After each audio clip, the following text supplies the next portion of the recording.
What is next for the Purple? So Patrick Peterson has signed. Dalvin Tomlinson has signed.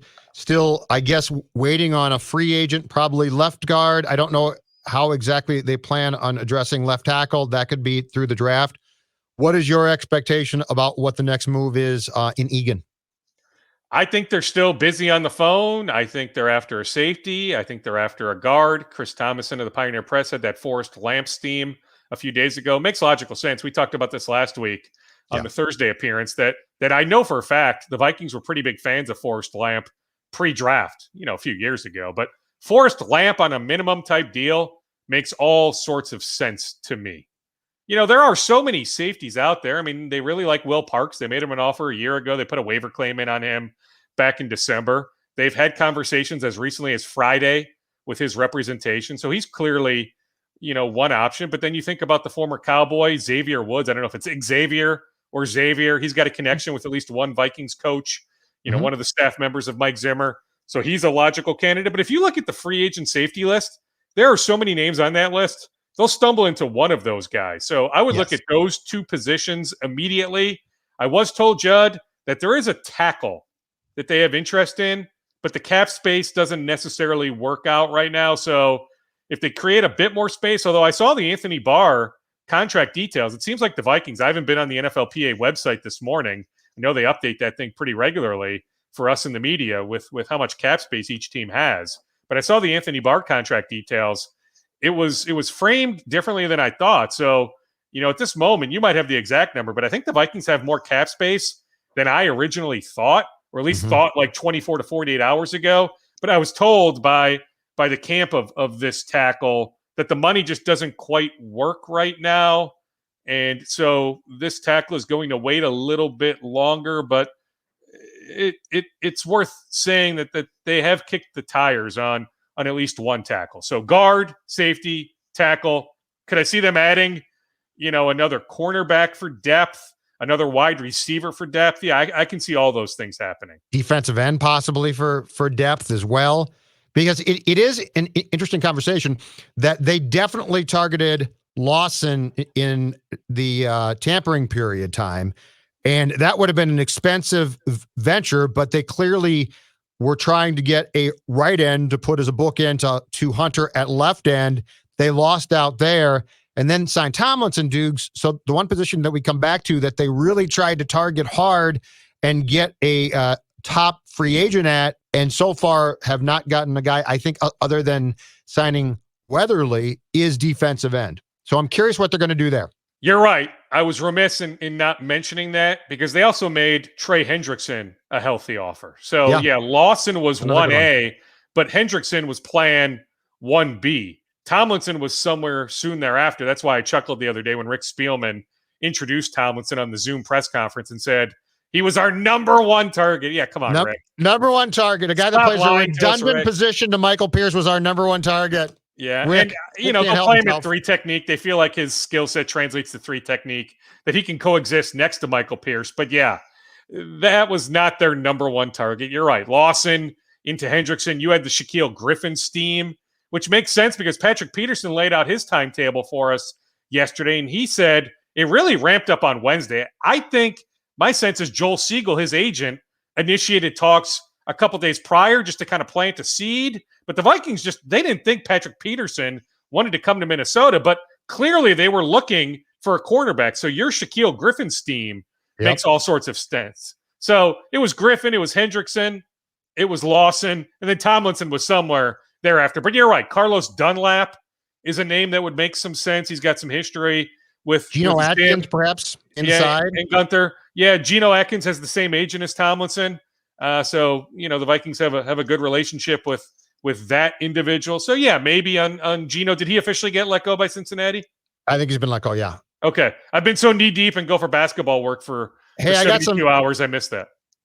I got some cornerback steam as well for you about something I heard the Peterson camp might have been alerted to right before they made the call to the Vikings. The Vikings at least inquired on Richard Sherman. Yes, well, that's an interesting one. Yeah, I've been tweeted that multiple times. I actually, weird backstory. I don't need to give you the whole backstory, but I stumbled into a Richard Sherman cell phone number. So I texted him, right? Why not? He never got back to me. But yeah, Yep. I pursued that. So yes, do I think that makes logical sense? Yes, and I know this is the scoop, and I'm supposed to have every answer, but I don't have that answer, Judd. I will Yeah, defer but to you on that. But yeah, I think there's some truth to that for sure. more scoops. The floor is yours. Well, the NBA trade deadline is just days away. It is Thursday afternoon. I am told the Wolves are doing as much fishing as any team in the league. They are asking about just about any warm-bodied power forward, like any power forward that you might think, even if there's a 5% chance that team would trade him, that the Wolves have inquired about that player. So we know about Aaron Gordon of Orlando. We know about John Collins of Atlanta. There's Dwight Powell of Dallas. That name really hasn't been out there, but that's a name that the Wolves have gone fishing on.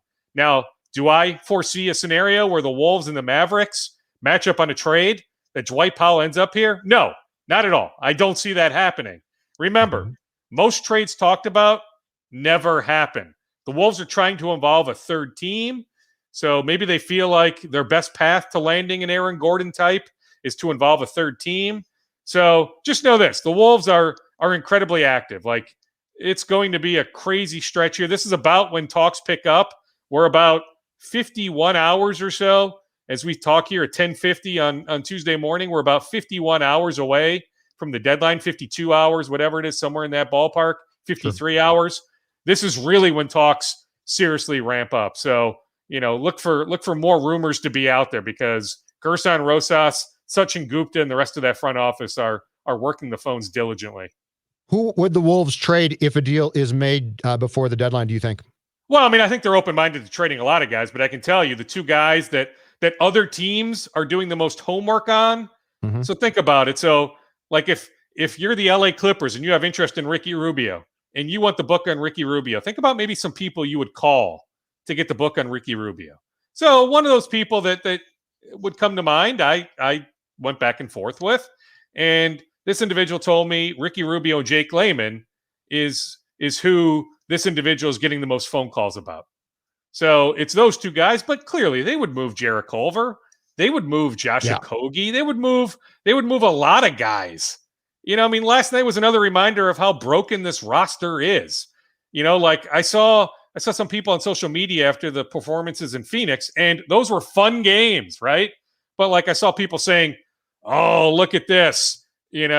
Everything is changed. Hey, let's hold hands and sing Kumbaya. The Wolves are a surefire playoff team. If Chris Finch was here from day one," and Chris Finch, by the way, is a really good coach. Yes, and their offensive rating is top 10 since the All-Star break. So I'm telling you, Chris Finch knows what the hell he's doing. The one knock on him, I told you the day he got hired, was, can he connect with players? But in terms of X's and O's, schematics, the man is a basketball savant. Chris Finch is a really, really good tactician as a coach. But the roster still has so many warts. We were reminded of that last night. Oklahoma City was down a bunch of guys, and they still kicked the Wolves behind. But yeah, it's Rubio, it's Layman. But I'm just telling you, Judd, I mean, I don't think Cat's going anywhere. Anthony Edwards isn't going anywhere. Jaden McDaniels isn't going anywhere unless it brings back some sort of superstar. But, go down the roster. Jordan McLaughlin, who's in the COVID protocol, should be off that list here pretty quick. I mean, there's a lot of guys that if the right opportunity presents itself, they will happily move. Great stuff, sir. Thank you. You got it. I'm talking to JB Bickerstaff here in a second. Look forward to it. I'll be in touch, Awesome. Judd. See ya. See you, Doogie.